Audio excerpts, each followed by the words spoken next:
Okay, let's break down February 28th, 2026. This is the day the Middle East plunged into open war. For years, a shadow war was simmering. Well, on this day, it just blew wide open.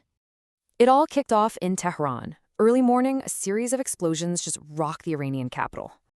And confirmation came fast. The US and Israel announced a coordinated, preemptive strike on Iran. This was a two-pronged attack. You had Israel's Operation Roaring Lion and America's Operation Epic Fury.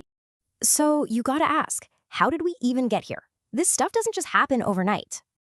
The groundwork was laid a year before, an inconclusive war and huge anti-government protests across Iran. In the final weeks, last-ditch diplomacy just failed, all while the US was building up troops. And here's what they were after. For Israel, removing an existential threat. For the US, regime change.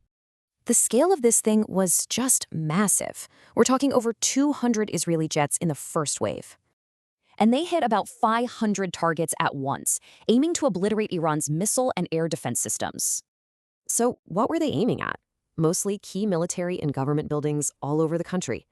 The strikes were concentrated in major cities, right? Think Tehran, Isfahan, Qom, and others.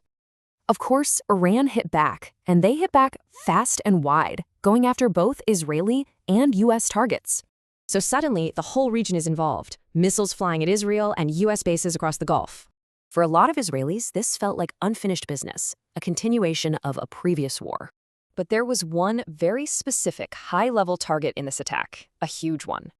And then, the bombshell. Officials confirmed Iran's supreme leader, Ali Khamenei, had been killed in the strike.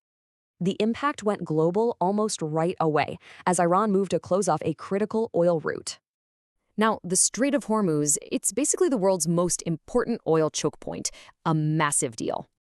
So by the end of day one, airspace is closed everywhere, and there's a state of emergency in Israel.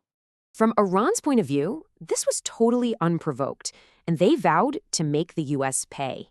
So, day one is over, a leader is dead, a region is at war. The question is, what happens next?